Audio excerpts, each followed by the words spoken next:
షార్ప్లో లైబ్రరీస్ని మనం ఓన్గా క్రియేట్ చేసుకునే దానికి అవకాశం ఉంది. ఈ ఓన్గా క్రియేట్ చేసుకునే లైబ్రరీస్లో నంబర్ ఆఫ్ క్లాసెస్ని అదర్ రిసోర్సెస్ని మనం ప్లేస్ చేసుకొని మన అప్లికేషన్స్లో రిపీటెడ్గా వాటిని రీయూజ్ చేసుకోవచ్చు అనమాట. మరి ఇట్లా క్రియేట్ చేసే ఈ లైబ్రరీస్కి డిఎల్ఎల్ ఎక్స్టెన్షన్ అనేది ఉంటుంది. ఈ లైబ్రరీని క్రియేట్ చేసేదానికి మామూలుగా మనం రాసే ప్రోగ్రామ్ లాగే క్లాస్ ఫైల్స్ క్రియేట్ చేసి చేయడం జరుగుతుంది.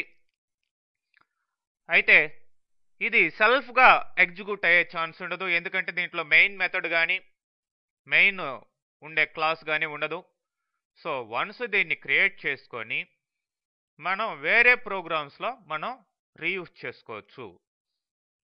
మరి అలా చేయాలి అంటే మనకి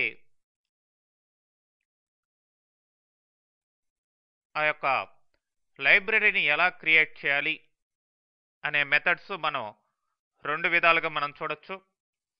మొదటిది మీరు కావాల్సిన ప్రోగ్రామ్ని ఆ క్లాసుకు సంబంధించిన వీటికి ఆ కోడ్నంతా కూడాను మీరు ఒక టెక్స్ట్ ఫైల్లో క్రియేట్ చేసుకొని ఆ తర్వాత దాస్ ప్రాంప్ట్లోకి వెళ్ళి కమాండ్ ప్రాంప్ట్లోకి వెళ్ళి ఈ విధంగా సిఎస్సి అనేది యొక్క షార్ప్ యొక్క కంపైలరు, మరి దీని ద్వారా టార్గెట్ లైబ్రరీ అని ఇచ్చి ఆ name of the file .cs అని ఇస్తే లైబ్రరీ క్రియేట్ అవుతుంది.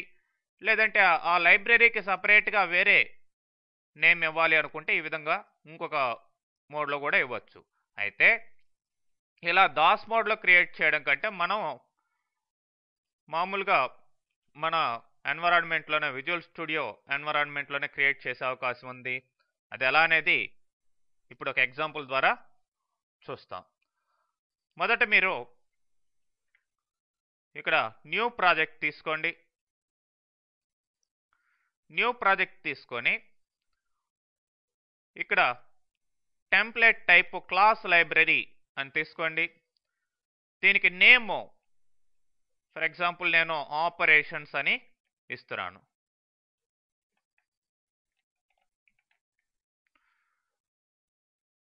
నేమ్ అలా ఇవ్వండి.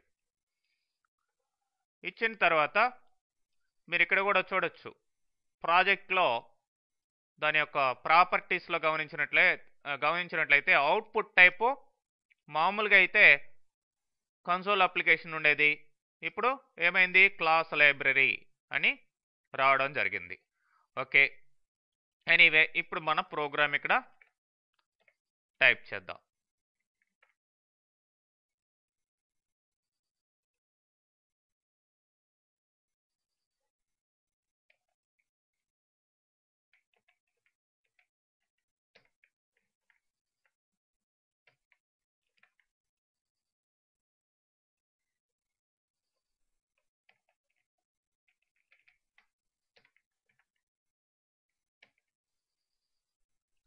సో ఇప్పుడు ఒక క్లాస్ తీసుకున్నాం. ఈ క్లాస్లో స్టాటిక్ మెథడ్స్ని కొన్నిటిని క్రియేట్ చేసాం, అడిషన్, సబ్స్ట్రాక్షన్, మల్టిప్లికేషన్, డివిజన్ ఎట్లా. ఓకే, వీటి యొక్క పారామీటర్ వాల్యూస్ ద్వారా వీటిని రిటర్న్ చేయడం జరుగుతుంది. అడిషన్ అయితే x+y ఇట్లా. మరి ఇప్పుడు సొల్యూషన్ ఎక్స్ప్లోరర్ తీసుకొని ఇక్కడ కూడా నేమ్ చేంజ్ చేసుకోండి, rename and make this as operations. Okay, once ఇలా చేసిన తర్వాత మీరు రన్ చేయడం అంటూ ఏమీ ఉండదు కాబట్టి ఫైల్లోకి వెళ్ళి సేవ్ ఆల్. ఇప్పుడు సేవ్ చేస్తున్నాం. సేవ్ చేసిన తర్వాత బుల్డ్లోకి వెళ్ళి బుల్డ్ ఆపరేషన్స్ అని ఇవ్వండి. అలా ఇచ్చినప్పుడు దీని యొక్క లైబ్రరీ డిఎల్ఎల్ ఫామ్లో క్రియేట్ అయి ఉంటుంది. సో ఇప్పుడు దీన్ని మనం వేరే ప్రాజెక్ట్లో వాడుకోవాలి అనుకుంటే ఇప్పుడు మళ్ళీ ఫైల్లోకి వెళ్ళి న్యూ ప్రాజెక్ట్ తీసుకోండి. ఇప్పుడు నార్మల్గా కన్సోల్ అప్లికేషన్స్ తీసుకోండి. ఓకే అనివ్వండి. ఇచ్చిన తర్వాత ఈ కోడ్ ఇలా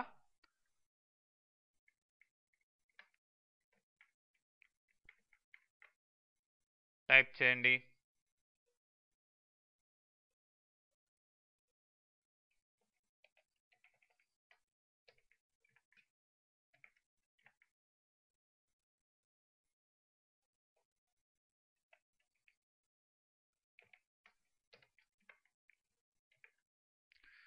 మరి ఇప్పుడు ఆ ఆపరేషన్స్ 1 అనే లైబ్రరీని మనం ఇక్కడ యూజ్ చేస్తున్నాం. మరి దానికి సంబంధించి మీరు రెఫరెన్సెస్లోకి వెళ్ళి ఆ యొక్క లైబ్రరీని యాడ్ చేయాల్సిన అవసరం ఉంటుంది.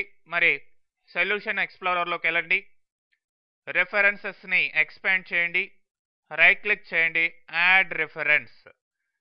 ఇప్పుడు మీ ప్రాజెక్ట్స్లో ఆపరేషన్స్ కింద బిన్ డైరెక్టరీలో రిలీజ్ అనే డైరెక్టరీ కింద ఈ యొక్క డిఎల్ఎల్ ఫైల్ సెట్ అయి ఉంటుంది. మరి దాన్ని సెలెక్ట్ చేసుకొని ఓకే ఇవ్వండి. ఇచ్చిన తర్వాత మీరు ఇక్కడ గమనించవచ్చు, ఇక్కడ డాట్ ప్లేస్ చేయగానే ఈ యొక్క లైబ్రరీ మనకి వచ్చిందని అర్థం. ఆపరేషన్స్ 1 అనే దాని కింద, ఆపరేషన్స్ అనే దాని కింద అడిషన్, సబ్స్ట్రాక్షన్, డివిజన్ ఇవన్నీ కూడా ఆటోమేటిక్గా మనకి రావడం జరిగింది. కాబట్టి వాటిలో ఉన్న 2 పారామీటర్స్ సంబంధించిన వాల్యూస్ని ఇక్కడ పాస్ చేస్తున్నాం. అడిషన్ తీసుకున్నాం, ఆ యొక్క రిజల్ట్ని ఇక్కడ మనం ప్రింట్ చేయడం జరుగుతుంది. ఇక్కడ చూడండి, double result equal to operations 1 dot operations అనిచ్చి మనం అడిషన్ అనే ఒక మెథడ్ని మాత్రమే సింపుల్గా ఇక్కడ కాల్ చేయడం జరిగింది. రిమైనింగ్ మెథడ్స్ని కూడా మీరు కాల్ చేసుకోవచ్చు.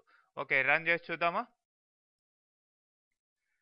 అదండి, ఈ విధంగా సింపుల్గా మీరు ఈ యొక్క లైబ్రరీని క్రియేట్ చేసిన తర్వాత ఏ ప్రాజెక్ట్లోనైనా సరే నెంబర్ ఆఫ్ టైమ్స్ మీరు రీయూజ్ చేసుకునే దానికి అవకాశం ఉంటుంది.